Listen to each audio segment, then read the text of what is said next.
사건을 파헤쳐 정리해보자.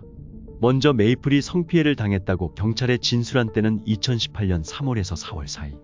메이플은 월명동에서 정조은을 만났고 정조은은 잠옷을 건네주며 여기서 주님을 지키며 잠을 자라 하여 잠옷을 갈아입고 본인이 피고인 옆에 누웠다고 진술했다. 넷플릭스에서는 피해 당일 직전에 있었던 일에 대해 좀 더 자세히 서술한다. 선생님이 출소 전 편지로 골프카 옆자리에 태워주겠다 약속했고 몇 년 뒤 주일 말씀으로 약속한 것 이루리라 하신 주간에 진짜 선생님이 골프카를 태워주신 것이다. 약속이 이루어진 것을 보고 메이플은 신기해했다. 그 후 메이플은 정조은을 만나 잠옷을 받고 선생님 옆에서 자게 되면서 피해를 당했다고 주장한다. 이 말은 전부 사실일까? 팩트체크를 해보니 메이플은 골프카를 탄 것은 팩트였다. 영상에서 메이플은 소원이 이루어진 것에 매우 기뻐하고 있었다. 그러나 기독교복음 선교회의 방송기록 영상을 확인해 본 결과 메이플이 골프카를 탄 날은 2019년 7월 29일이었다.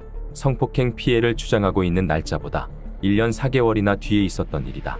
그러나 메이플은 이 사건을 앞으로 당겨 마치 사건 전에 일어난 일인 것처럼 꾸며내 허위 진술을 했고 이것이 전 세계에 방송되었다.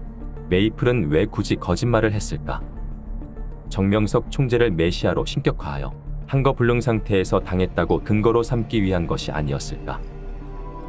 이뿐만이 아니다. 메이플은 2020년 1월 19일 크게 교통사고가 나서 입원을 하게 되는데 그때 쓴 일기장 안에는 충격적인 고백이 담겨 있다. 이 일기를 통해 메이플이 정명석 총재를 향한 인식이 어떻게 되어 있는지 알 수 있었다. 일기장 내용을 보면 매일 매시간 껴안고 입 맞추고 얘기하며 사는 것이 아니라서 선생님 나오시고 그 전에 상상했던 거 하나도 이루어지지 않아서 실망했다. 고 당시 심정을 적었다. 메이플은 정명석 총재를 성적 대상자로 바라보며 짝사랑하고 있었던 것이다.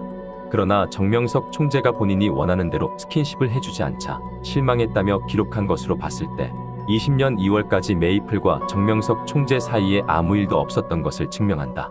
그러나 2023년 4월 현재 메이플은 정명석 총재가 본인과 회원들에게 스킨십을 강요했고 교리적으로 본인이 신이라고 가르쳐 한거불능 상태로 만든 뒤 육적인 사랑을 하도록 정신적으로 세뇌시켰다고 주장하고 있다. 메이플의 주장을 뒷받침할 수 있는 사진, 영상, 녹음, DNA 등 증거는 그 어떤 것도 없다. 그러나 뒤엉킨 거짓말 속에 그들은 스스로 자기의 모순을 드러내고 있다. 어떤 목적을 두고 어마어마한 자본과 언론의 권력을 이용해 한 사람과 단체를 매몰시키는 것쯤이야 누군가에게 손쉬운 일일지 모른다. 그러나 우리 모두가 진실을 외면하고 왜곡된 사실을 그대로 받아들인다면 편향된 언론과 미디어를 통해 누군가를 희생시켜 주머니를 채워온 사람들은 같은 방법으로 또 다른 희생양을 찾아 나설 것이다.